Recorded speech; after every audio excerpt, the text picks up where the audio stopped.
Okay. అందరూ ధ్యాన స్థితిలో కూర్చోండి మాస్టర్స్. విశ్వశక్తికి, భూమాతకి, ప్రకృతి మాతకి, పంచభూతాలకి, పంచేంద్రియాలకి, నవగ్రహాలకి శతకోటి వందనాలు, శతకోటి కృతజ్ఞతలు. నా గురువులకి పత్రిజీ సారికి, మణికంఠ సార్‌కి శతకోటి వందనాలు, శతకోటి కృతజ్ఞతలు. అందరూ ధ్యానం క్లాస్‌కి కూర్చోండి మాస్టర్స్. మీరు కంఫర్టబుల్‌గా, ఫ్రీగా సుఖాసనంలో కూర్చోండి. స్పెక్ట్స్ ఉంటే పక్కన పెట్టండి మాస్టర్స్. ఏళ్ళల్లో ఏళ్ళు కలుపుకొని, మీ ఒళ్ళో పెట్టుకోండి చేతులు మాస్టర్స్.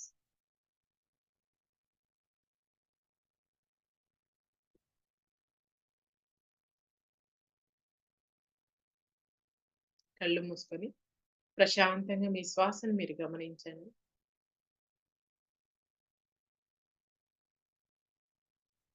లోపలికెళ్ళే శ్వాస, బయటికి వచ్చే శ్వాస, శ్వాస మీదే ధ్యాస.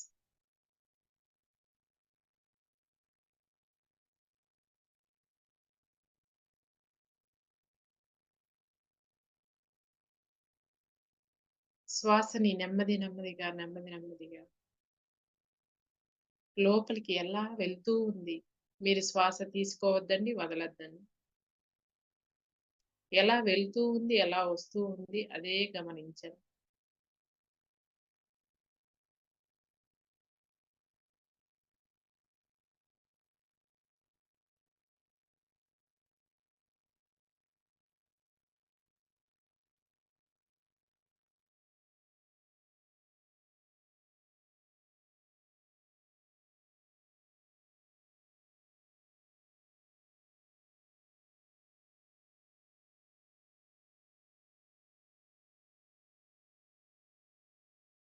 శ్వాసని గమనించే కొద్దీ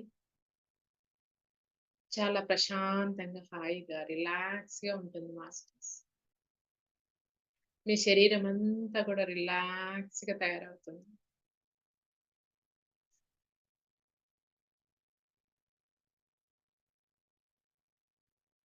శ్వాసని తదేకంగా గమనించండి.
శ్వాసని గమనించే కొద్దీ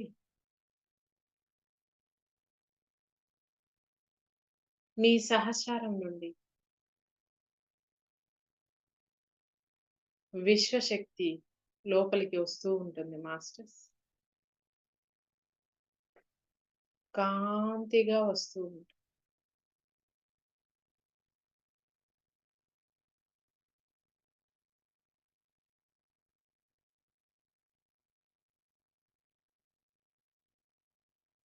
ఆ కాంతి మీ శరీరమంతా గూడా కాంతి ప్రవేశించగానే మీ కండరాల్లో, మీ ఎముకల్లో, మీ నరాలు, మీ సెల్స్ అన్నీ కూడా చాలా శక్తివంతంగా తయారవుతాయి.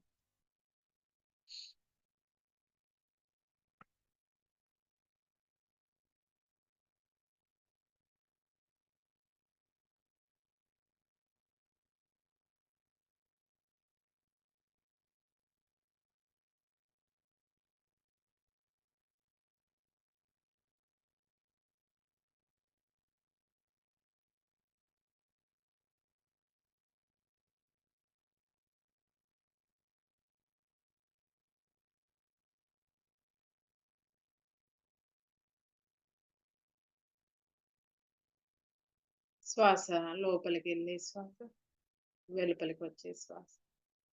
శ్వాస మీదే ధ్యాస.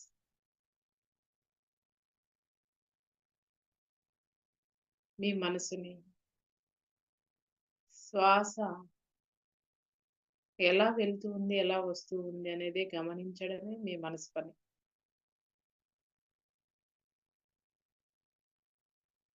మీరు పొట్ట దగ్గర ముందుకి, వెనక్కి వెళ్తూ ఉంటుంది మాస్టర్స్.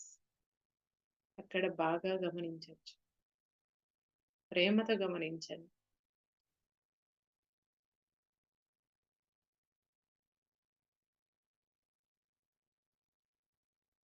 చిరునవ్వుతో గమనించండి మాస్టర్స్.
శ్వాసని తదేకంగా గమనించండి.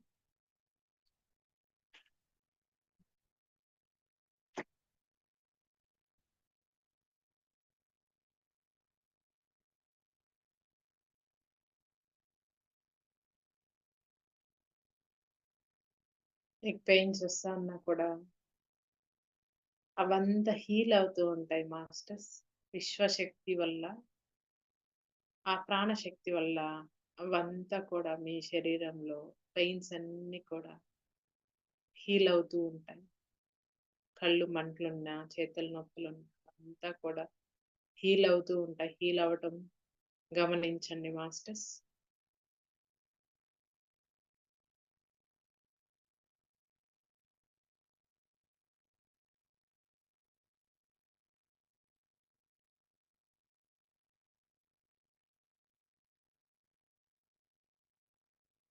మన పని గమనించడమే. గమనిస్తే చాలు. వాటికి వాటే హీలింగ్ అనేది జరుగుతూ ఉంటుంది మాస్టర్స్.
మీ శ్వాసని తదేకంగా గమనించండి.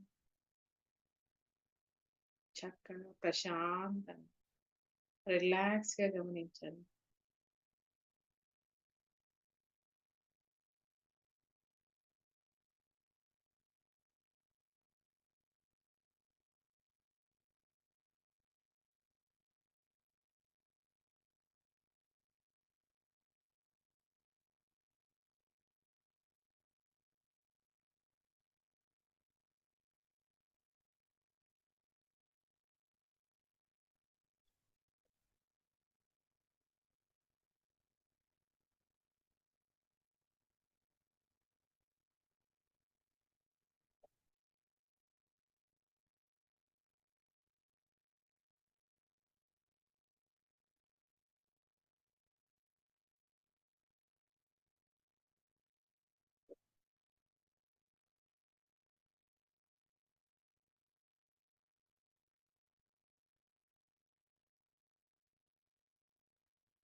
మీ శ్వాసని తదేకంగా గమనించండి.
ఒక 20 సెకండ్స్.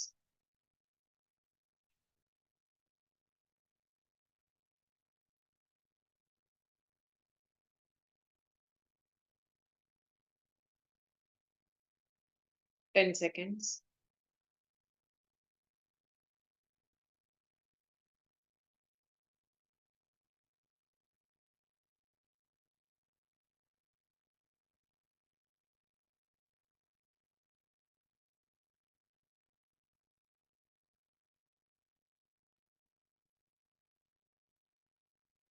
5, 4, 3, 2, 1, 0. నెమ్మదిగా మీ చేతులు 2 కళ్ళ మీద పెట్టుకొని ప్రశాంతంగా కళ్ళు ఓపెన్ చేయండి. చాలా రిలాక్స్‌గా ఓపెన్ చేయండి మాస్టర్స్.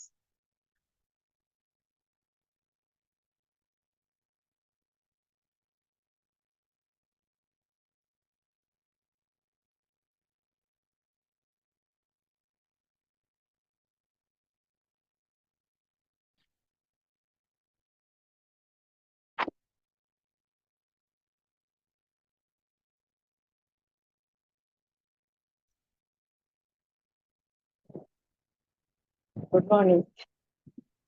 Good morning.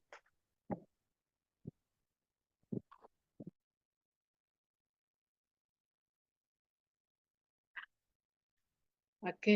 ఈరోజు బేతాళుడు ఈ మాస్టర్ గురించి బాగా నీట్‌గా వినండి. నేను నాకు క్వెషన్‌లు అడగకపోతే నిన్న చెప్పాను మీరు వినటం లేదు అని అర్థం. ఖచ్చితంగా క్వెషన్స్ వేయాలి. బేతాళుడు ఎలా క్వెషన్స్ ఏస్తాడో విక్రమార్కుడికి మీరు గూడా నన్ను అలా క్వెషన్స్ ఎయ్యాలి. నాకు ఆన్సర్స్ ఒస్తాయి. మీకు ఆన్సర్స్ ఒస్తాయి. ఓకే. Thank you. విక్రమాదిత్యుడికి పరీక్షలు పెట్టిన మాస్టర్‌ని నేనే. 100 రకాలుగా అతని జ్ఞానానికి పరీక్షలు పెట్టారు. అతని జ్ఞానానికి 100 రకాలుగా పరీక్షలు పెట్టారంట ఆయన బేతాళుడు. జ్ఞానం తెలుసుకునేదే గదా మాస్టర్స్. ఆ జ్ఞానము పరిపక్వత ఉందా? లేదా? అనేది క్వెషన్‌లేస్తారు గదా! ఆ మాస్టర్ వల్ల ఆ జ్ఞాని విలువ తెలుస్తుంది. అలా విక్రమాదిత్యుడు నా వాయిస్ వస్తూ ఉందా? Yes madam. Clear. Okay. Okay. విక్రమాదిత్యుడు జ్ఞాని అయిన మాస్టరు తన జ్ఞానాన్ని, తన ఎరుకను కేవలం తన రాజ్య పాలనలోనే కాకుండా తన ఆధ్యాత్మిక సాధనలో కూడా ఉపయోగించడంలో అతడు పరిపక్వత్వం సాధించాడు. అతని జ్ఞానాన్ని అతని రాజ్యంలోనే కాకుండా అతని ఆధ్యాత్మికతలో కూడా అతని జ్ఞానాన్ని ఉపయోగించాడంట.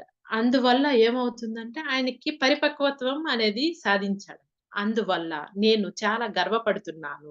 చాలా చాలా ఆనందిస్తున్నాను. కేవలం అతని కోసమే కాదు, మీకోసం కూడా నిత్య జీవితాన్ని మౌలికంగా అర్థం చేసుకోవడమే కాకుండా, పుస్తకాలలో చదవడంలో మీరు చూపిస్తున్న ఆసక్తిని చూస్తే ఆధ్యాత్మిక మార్గంలో మీరు ఎంతగా మునిగిపోయి ఉన్నారో చూస్తే మీ మాస్టర్‌ని చూసిన నాకు చాలా చాలా సంతోషం వేస్తుంది. అందరికీ మీ ఆధ్యాత్మిక జీవితంలో ఉత్తమోత్త మోత్తమైనదల్లా లభించాలని కోరుకుంటాను. ఆయన చూడండి ఎంత సంతోషపడుతూ ఉన్నాడు ఆ జ్ఞాని. ఆయన నిత్య జీవితంలో కూడా పుస్తకాలు చదవటం వల్ల ఆధ్యాత్మిక మార్గంలో గూడా ఎంతగానో మునిగిపోయి, ఆ మాస్టరు సంతోషంతో మనకి ఆధ్యాత్మిక జీవితంలో గూడా ఆయన ఉత్తమోత్తమైనదల్లా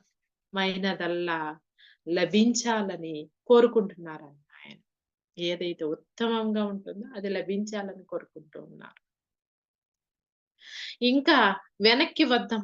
పుస్తకానికి పుస్తకానికి ఇవ్వవలసిన సందేశం దగ్గరికి వద్దాం. నేను ఒక మాస్టర్‌ని. శరీరాన్ని వదిలిపోయి అంటే చనిపోయి దారి తేలిక తిరుగుతూ క్రితం జన్మలో తనతో పాటు నివసించిన వారి గురించి చెడ్డగా ఆలోచిస్తూ ఉండే ఆత్మలతో ఎలా సంభాళించుకోవాలో అనే రంగంలో పరిపక్వత చెందిన వాడిని. చూడండి మాస్టర్స్ ఈయన ఎంత అద్భుతంగా చెప్పాడో చూడండి. ఏం చెప్పాడంటే ఈ మాస్టరు శరీరాన్ని వదిలేస్తారు గదా! వాళ్ళు చనిపోయి దారి తెలియకుండా తేలిక తిరుగుతూ క్రితం జన్మలో తనతో పాటు నివసించిన వారి గురించి చెడ్డగా ఆలోచిస్తూ ఆయనతో నివసించిన వాళ్ళతో చెడ్డగా ఆలోచిస్తూ ఉండేవాళ్ళంట. ఆత్మలతో ఎలా సంభాళించుకోవాలో అనే రంగంలో పరిపక్వత చెందిన వాడిని. ఆత్మలతో ఎలా సంభాషించాలి? వాళ్ళని పరిపక్వంగా ఎలా వాళ్ళకి తెలియచేయాలి అననేది చెందినవాడంట ఆయన. నా 3 ఏళ్ల ప్రాయంలోనే నా తల్లిదండ్రులు నన్ను ధ్యానంలోకి దింపారు. ఆయన 3 ఏళ్ల సంవత్సరంలోనే ఆయన్ని ధ్యానంలోకి దింపారంట. వాళ్ళిద్దరూ ధ్యానులు. చాలా మంచి జ్ఞానులు. చాలా సంవత్సరాల వరకు నా తల్లిదండ్రులే నాకు గురువులు. చాలా సంవత్సరాల వరకు ఆయన తల్లిదండ్రులే గురువులంట. ధ్యానానికి సంబంధించి రకరకాల కోణాలు నేర్పారు. నాకు చక్కగా సూక్ష్మ శరీర యానం చేయటం, కుండలిని మూడవ కంటితో చూడటం లాంటివి వాళ్ళు నాకు ధ్యానం నేర్పుతూ, దానితో పాటు ఈ భౌతిక భూమికలో జన్మ క్రమం గురించి కూడా నేర్పారు. ఈ భౌతిక భూమిలో ఎలా జన్మ ఎత్తినప్పుడు ఎలా క్రమం గురించి కూడా నేర్పారంట. ఆయనకి చూడండి మాస్టర్స్. ఆయనకి థర్డ్ ఐలోనే కుండలిని చూసే జ్ఞానాన్ని నేర్పారంట అతని తల్లిదండ్రులు. ధ్యానం నేర్పారంట. మంచి జ్ఞానులంట వాళ్ళు. సూక్ష్మ శరీర యానం గూడా ఆయనకి నేర్పారంట. ప్రశ్న: భూమి మీద ఎందుకు పుడతారు? అని ఆయన్ని క్వెషన్ ఏశారు. జవాబు: ఈ భూమి మీద పాఠాలు నేర్చుకోవడానికి. ఈ భూమి మీద పాఠాలు నేర్చుకునేదానికి మాత్రమే పుడతారు. ప్రశ్న: జీవిత నమూనా లైఫ్ డిజైన్ అంటే ఏమిటి?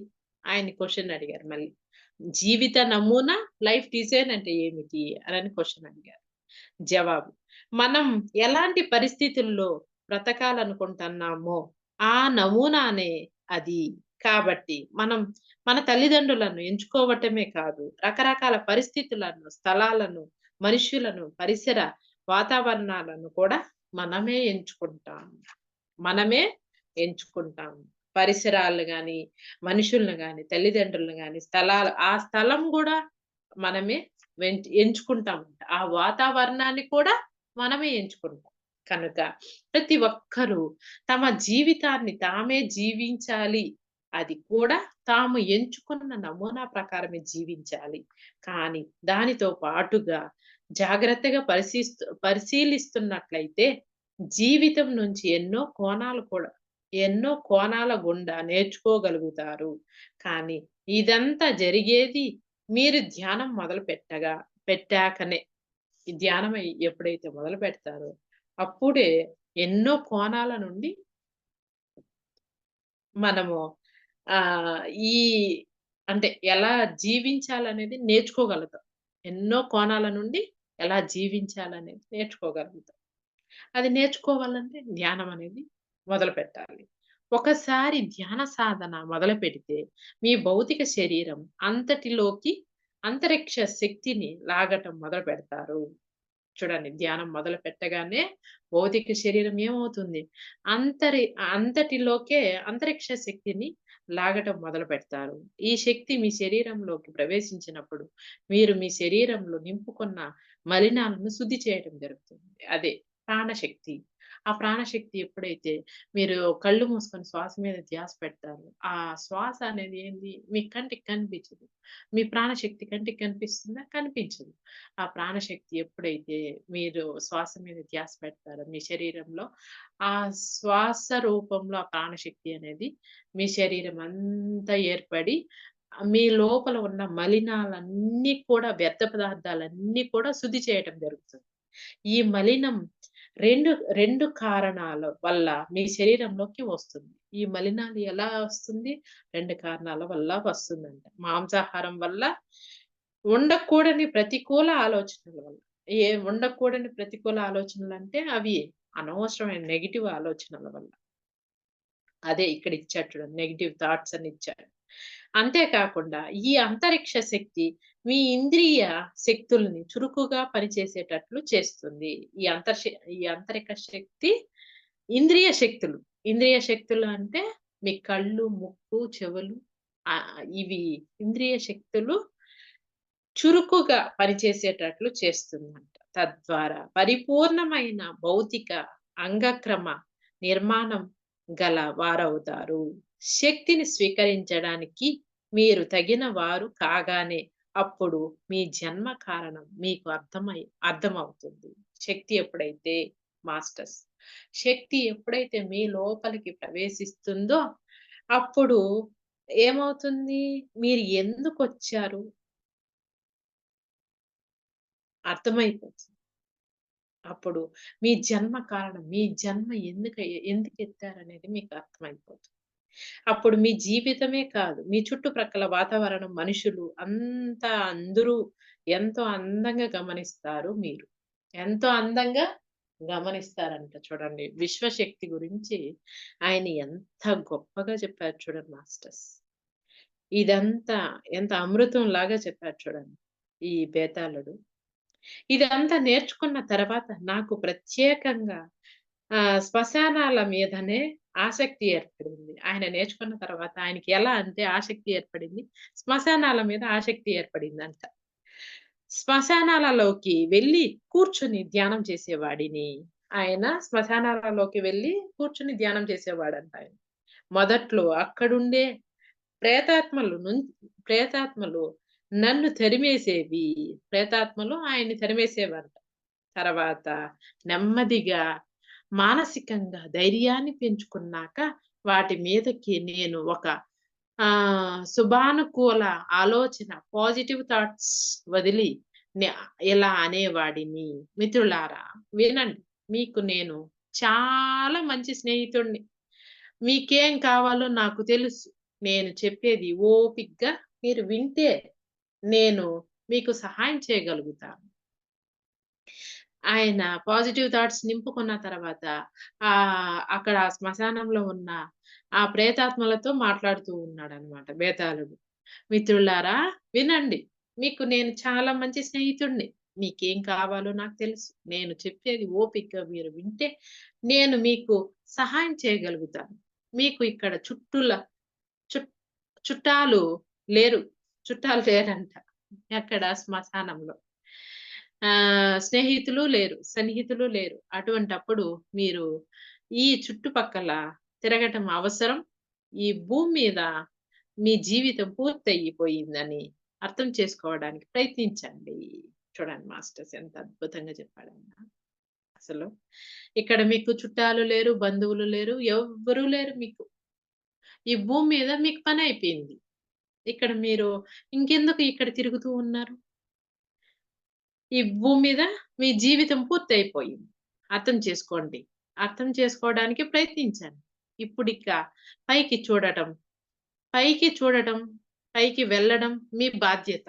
పైకి చూడటం, పైకి వెళ్ళడం మీ బాధ్యత. పైకి వెళ్ళి ఈ భూమి మీద మీరు ఎలా మీ జీవితాన్ని పూర్తి చేశారో చూసుకోవాలి. ఈ భూమి మీద మీ జీవితాన్ని ఎలా పూర్తి చేశారో, ఏ విధంగా పూర్తి చేశారో పైకి వెళ్లి చూసుకోవాలి మీరు. జాగ్రత్తగా చూడండి. జాగ్రత్తగా చూడండి. మీ మీ మాస్టర్ మీ ప్రక్కనే నిలబడి ఉన్నారు. మీ మాస్టరు మీ పక్కనే నిలబడి ఉన్నారు. ఓపికగా ఆయన మీకు సహాయం చేస్తారు. చేయడానికి ఆయన ఆయనకున్న ఏకైక పని అదే. మాస్టర్‌కి పని ఏంది? ఆయనకి సహాయం చేయటమే ఏకైక పని మాస్టర్‌కి. అందుకోసమే ఆయన ఎదురు చూస్తున్నారు. చూడండి. మీ మాస్టర్ చాలా గొప్పవారు. ఎన్నో సంవత్సరాల తపస్సు చేసిన వారు. మీరు భూమి మీద బ్రతికుండగాను అంతకు ముందు కూడా ఆయన మిమ్మల్ని చూశారు. భూమి మీద బతుకున్నప్పుడు అంతకు ముందు కూడా చూసారాయన. మాస్టర్ అనే ఆయన. కనుక మీకు సరిగ్గా ఏం కావాలో, మీకు సరిగ్గా ఏం కావాలో ఆయనకి తెలుసు. మీరింకా పై పై భూమికలో జీవించడానికి, ఆ అభివృద్ధికి మీకు సరిగ్గా సరిపోతుంది. అందులో ఆయన మీకు సహాయం చేస్తారు. ఎవరు? మాస్టర్. ప్రతి మనిషికి మాస్టర్స్ ఉంటారన్నమాట. వాళ్ళకి గైడెన్స్ అనేది ఇస్తూ ఉంటారు వాళ్ళు. ఎలా పోవాలి, ఎలా రావాలి, ఏ విధంగా ఉండాలి అనేది ఇస్తూ ఉంటారు. మనము ఈ భూమి మీదకి వచ్చేస్తాను మనకెవరు లేరు. అమ్మ కడుపులో నుంచి బయటొచ్చేస్తాను మనకెవరు లేరు.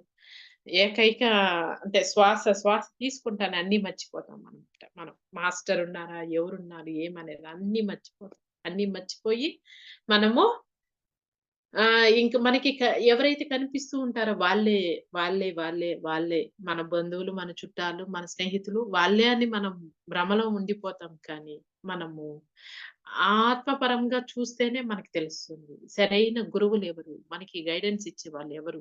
మన మన కోసం వర్క్ చేసేవాళ్ళు ఎవరు అనేది మనము ధ్యానంలోనే చూడగలుగుతాం. వాళ్ళకు ఇదంతా చెప్పి వాళ్ళను నా చేత్తో పట్టుకుని వాళ్ళ మాస్టర్స్ దగ్గరికి తీసుకెళ్ళి వదిలిపెట్టి వెళ్ళిపోతుండేవాడిని. ఆయన ఎవరు? బేతాళుడు వాళ్ళ మాస్టర్ దగ్గర వాళ్ళని తీసుకెళ్ళి వదిలిపెట్టి ఎళ్తూ ఉండేవాడంట ఆయన. ఆ ప్రేతాత్మలన్నిటిని కూడా వాళ్ళ మాస్టర్ దగ్గర వదిలిపెట్టేవాడంట ఆయన. ఇదే నేను చేస్తూ వస్తున్నాను. చేస్తూనే ఉంటాను. ఆయన చేస్తూ వస్తున్నాడంట, చేస్తూనే ఉంటాడంట ఆయన. మనుషులు పుట్టేటప్పుడు వారికి గతం గురించి సగం మాత్రమే గుర్తుంటుంది. మరణం గురించి, మరణాంతరం జీవితం గురించి పూర్తిగా మర్చిపోతారు. అదే గతం గురించి కొద్దిగా గుర్తుంటుందంట మాస్టర్. సగం మాత్రమే గుర్తుంటుంది. మరణం గురించి ఆయన ఎలా మరణించాడు, మరణాంతరం జీవితం గురించి పూర్తిగా మర్చిపోతారంట వాళ్ళు. పూర్తిగా మర్చిపోతారంట.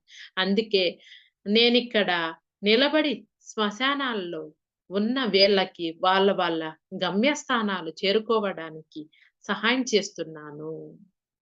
వాళ్ళకందరికీ కూడా ఆయన బేతాళుడు సహాయం చేస్తూ ఉన్నాడంట. వాళ్ళ గమ్యస్థానంలో నిలబడుకొని వాళ్ళ మాస్టర్‌కి అప్పగిస్తూ ఉన్నారాయన. కనుక చనిపోయిన వారికి చూసి భయపడకండి. చనిపోయిన వారిని చూసి భయపడకండి. వాళ్ళు మీలాంటి వాళ్ళే. వాళ్ళు మీలాంటి వాళ్ళే. కాకపోతే మీకంటే అవగాహన కాస్త తక్కువగా ఉన్న వాళ్ళు అంతే.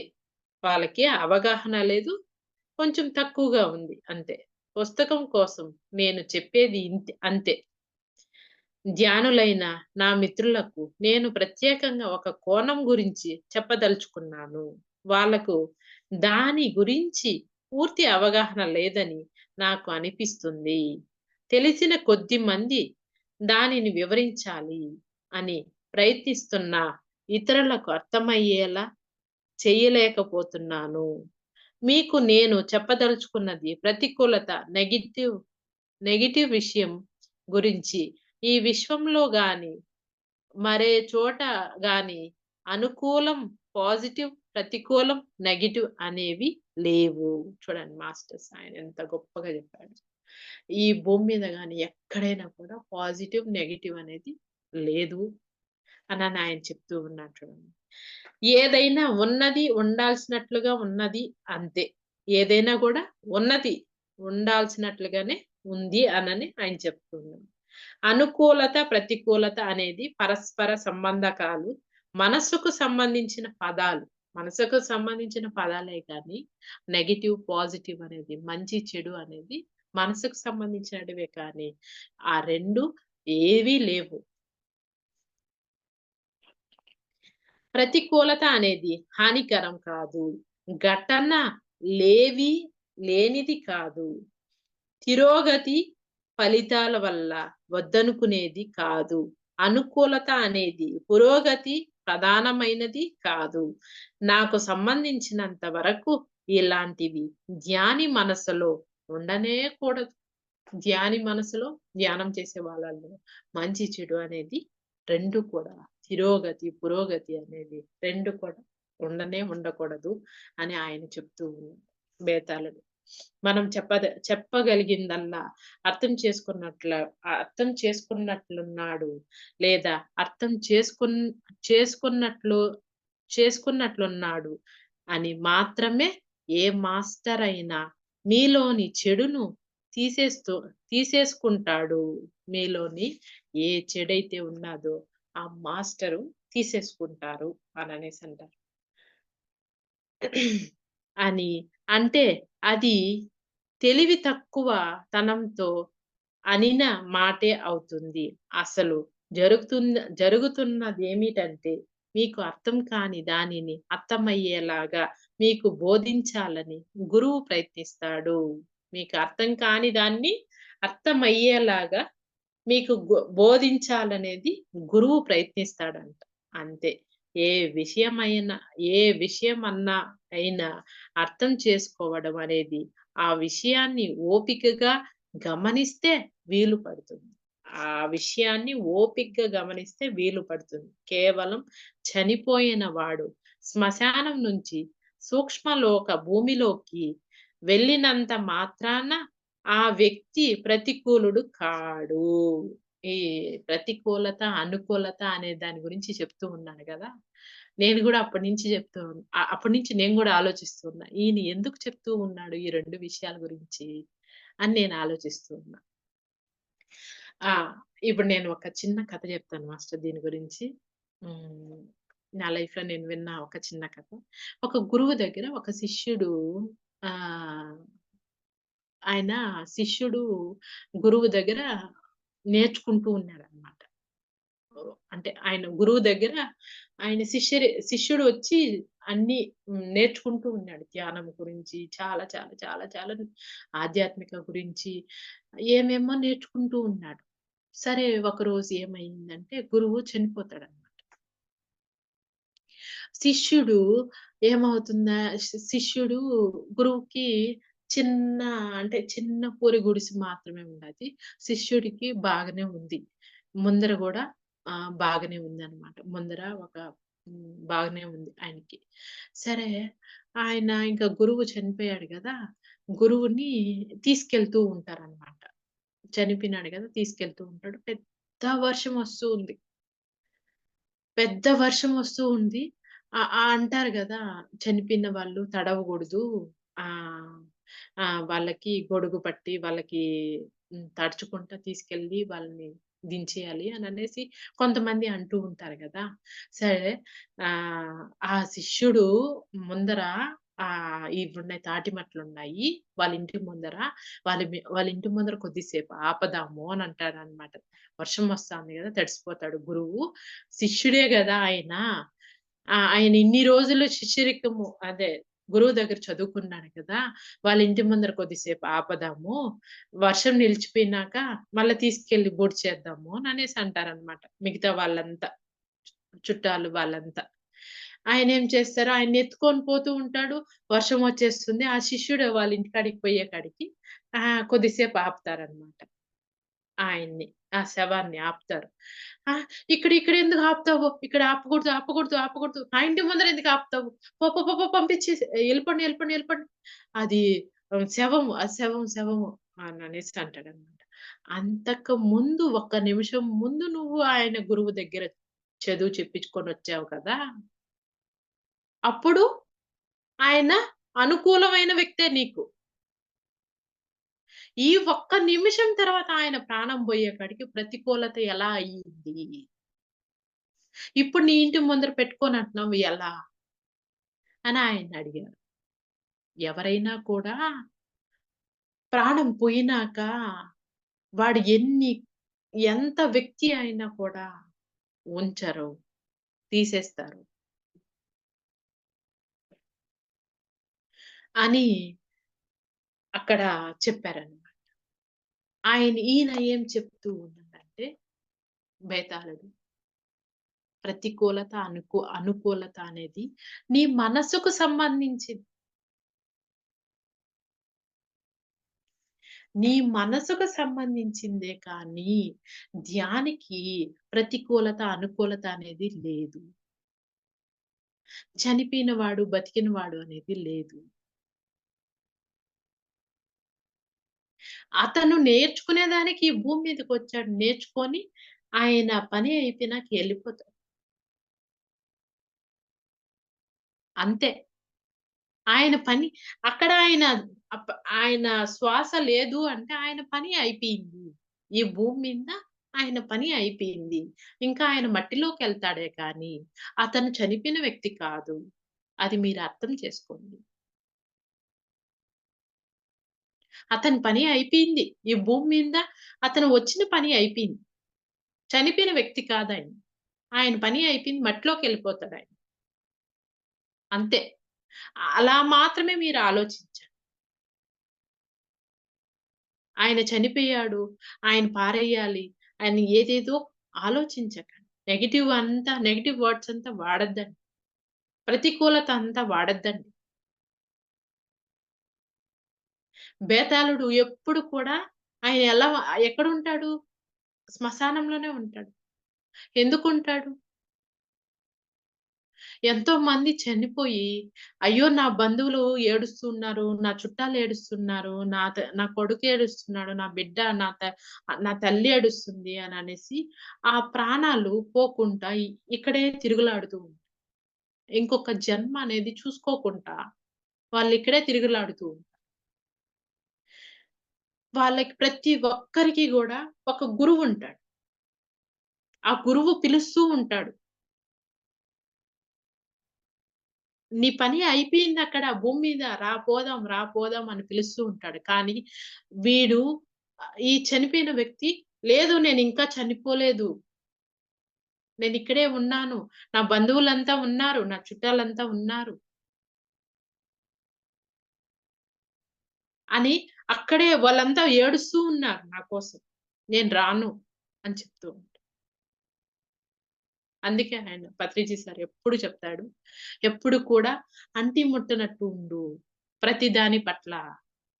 నీ శరీరం పట్ల గాని, డబ్బుల పట్ల గాని, నీ బంధువుల పట్ల గాని, నీ పిల్లల పట్ల గాని, నీ భర్త పట్ల గాని, అందరి పట్ల కూడా అంటి ముట్టనట్టు ఉండు. నువ్వుండాలక్కడ. ఆ స్థానంలో ఉండాలి. కానీ నీకు ఏది సంబంధం ఉండకూడదు. అన్నిటిని అనుభవించాలి. అనుభవించిన తర్వాత కూడా నీకేమీ సంబంధం ఉండకూడదు. ఆయన ఎప్పుడు చెప్తాడు. అలా ఇలా బేతాళుడు చెప్తూ ఉన్నాడు. మీకు అర్థం కాని దానిని అర్థమయ్యేలాగా మీకు బోధించాలని గురువు ప్రయత్నిస్తూనే ఉంటాడు. అంతే. ఏ విషయమైనా అర్థం చేసుకోవడం అనేది ఆ విషయాన్ని ఓపికగా గమనిస్తే వీలు పడుతుంది. ఏ విషయాన్నైనా కూడా. వాళ్ళు ఎందుకు చెప్పారు? దాన్ని ఓపికగా గమనించాలి. ఒక విషయము లోపల నుంచి బయట వచ్చింది అనంటే చాలా రోలింగ్ తర్వాతే లోపల రోలింగ్ తర్వాతే బయటొస్తుంది. ఎన్నో సార్లు దాని గురించి ఆలోచించిన తర్వాతే బయటొస్తుంది. ఊరికేనే బయట రాదు.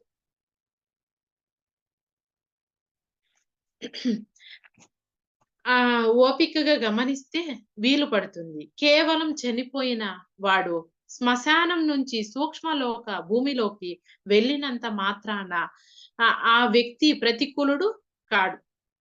అవగాహన స్థాయిలో తేడా ఉంది. అంటే నువ్వు ఆలోచించే విధానం, నువ్వు అవగాహన చేసుకునే విధానంలో తేడా ఉంది. ఆ తేడా ఉంది అంతే.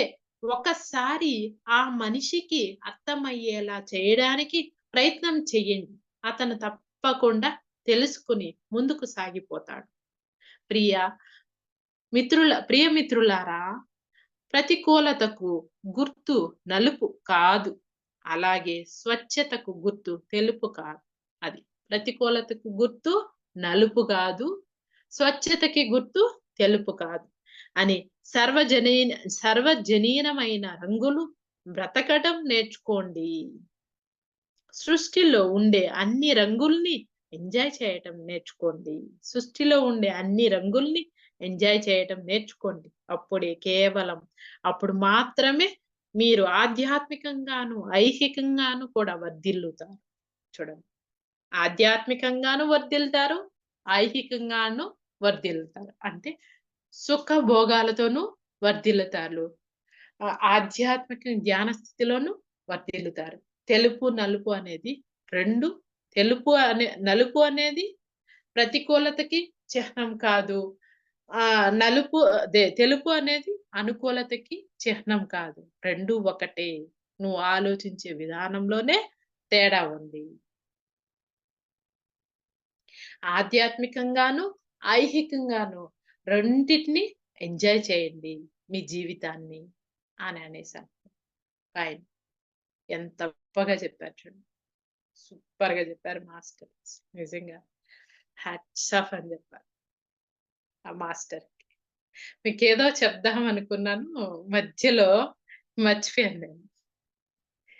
Okay. Thank you masters. Thank you so much. ఏమైనా క్వెషన్స్ ఉంటే అడగొచ్చు. ఈ మాస్టర్ మీద. అందుకనేసి వాడు చనిపోయాడు. వాళ్ళని ముట్టుకోకూడదు. అవంతా ఏందంటే ప్రతికూలత, నెగెటివ్ ఆలోచన అవంతా కాదు. ఆయన చనిపోయాడు అంటే ఈ భూమి మీద పనయిపోయింది ఆయనకి. మట్టిలోకెళ్ళిపోతాడు అంతే. ఆ ఒక్క విషయమే మీరు గుర్తుపెట్టుకోవాల్సింది. అసలు చనిపోయినాడనేది పదం గూడా వాడకూడదు. వాడాల్సిన అవసరం గూడా లేదు. ఆయన భూమిలోకెళ్ళిపోయాడు. చక్కగా ప్రశాంతంగా భూమిలోకెళ్ళిపోయాడాయన. ఆయన పని అయిపోయింది. భూమిలోకెళ్ళిపోయాడు అంతే. హ్యాపీగా ఎళ్ళిపోయాడు. అంతే. ఓకేనా? అక్కడి నుంచి ఆహ్, ఆహ్, ఆహ్, అదే ఆ అవగాహన అనేది చనిపోయినాక మనం భయపడకుండా మన గురువు అనేవాడు పిలుస్తూనే ఉంటాడు. మన గురువు అనేవాడు. నీ పని అయిపోయిందక్కడ. నువ్వు రా. నువ్వు ఏమేం చేశావో ఎక్కడ భూమి మీద ఏమేం పనులు చేసావో చూసుకో పైకొచ్చి. చూసుకొని మళ్ళీ నువ్వు ఏం చేయాలి? ఇంకొక జన్మెత్తాలా? ఏం చేయాలనేది నిర్ణయం తీసుకుందువు రా, రా అని పిలుస్తూ ఉంటారు. కొంతమంది చనిపోయి ఏందంటే వీళ్ళని ఏం చేయాలి? వాళ్ళని ఏం చేయాలి? ఇవన్నీ ఆలోచిస్తూ ఉంటారు. అవంతా అవసరం లేదు. అందుకే అన్నిటి పట్ల ప్రేమగానే ఉండాలి. కానీ అన్నిటిని అనుభూతి చెంది అనుభవించాలి. ఆ నిమిషంలోనే అన్నిటిని వదిలిపెట్టాలి. అంతే. Okay. Thank you masters. Thank you so much. ఏమైనా క్వెషన్స్ ఉంటే అడగొచ్చు. మేడం బేతాళుడికి కూడాను ఏదో శాపం వల్లనే అతను అలా ఉండిపోయారు కదా బేతాళుడు గాను. శాపం ఉండేదనుకుంటా. శాపం అనేది నాకక్కడ తెలియట్లా. ఆయన వచ్చింది ఏందంటే, ఆయన వాళ్ళ తల్లిదండ్రుల దగ్గర నేర్చుకున్నాడాయన. ధ్యానం అనేది నేర్చుకున్నాడు.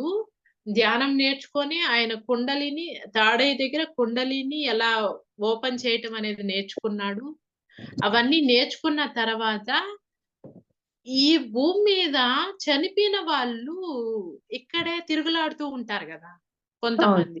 ఉమ్, వాళ్ళని ఎలా పైకి పంపించాలనేది ఆయన పనిగా పెట్టుకున్నారు. వాళ్ళు ఇక్కడే ఉండకూడదు. వాళ్ళకి జ్ఞానము అనేది అందివ్వాలి అనేది పనిగా పెట్టుకొని ఆయన చనిపోలేదు. వాళ్ళతో స్నేహం చేశాడంట. ఉమ్, ఆ ఆత్మలతో ఆ ప్రేతాత్మలతో స్నేహం చేసి అదే చెప్తూ ఉన్నాడు కదా! నా స్నేహితుల్లారా, మీకిక్కడ ఎవరు బంధువులు లేరు, చుట్టాలు లేరు, ఎవరూ లేరిక్కడ. ఆ, మీరు వచ్చిన పని అయిపోయింది. మీరు ఏం నేర్చుకోవాలని వచ్చారో అది నేర్చేసుకున్నారు. నేర్చుకున్న తర్వాత మీరు ఇంక నుంచి పైకెళ్ళిపోండి. మీ ఉమ్, గురువు మీకోసం ఆడ వెయిట్ చేస్తూ ఉన్నాడు. మీ గురువు కూడా వెళ్ళిపోయినారంటే, ఈ భూమి మీదకి ఎందుకొచ్చారో అనేది అక్కడ అన్నీ ఉంటాయి. మీ గురువు చెప్తాడు. మీరు ఆ పని అంతా చూసుకున్న తర్వాత, మీరు జన్మ తీసుకోవాలా, ఏం చేయాలనేది మీకు తెలుస్తుంది.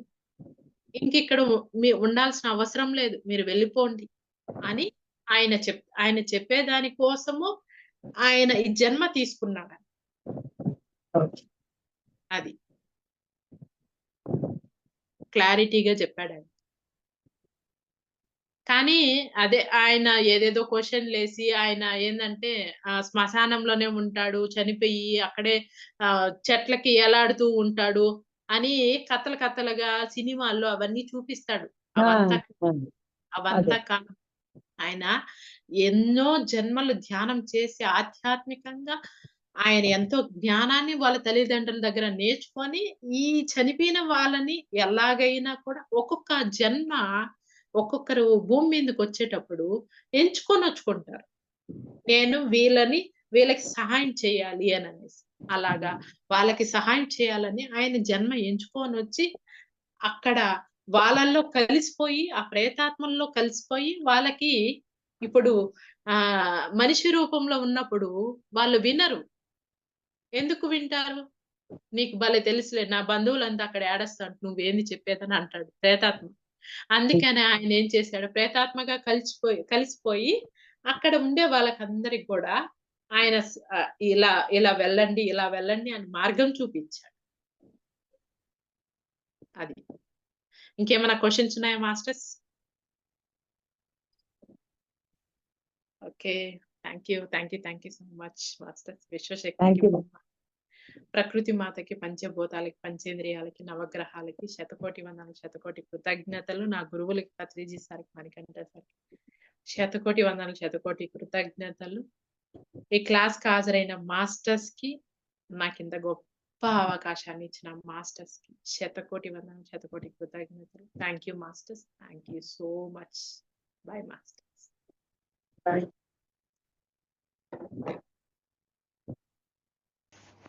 ఈ వీడియో మీకు నచ్చినట్టయితే లైక్ చేయండి, అందరికీ షేర్ చేయండి. మరిన్ని వీడియోస్ కోసం ఈ ఛానల్ని సబ్స్క్రైబ్ చేసుకోండి.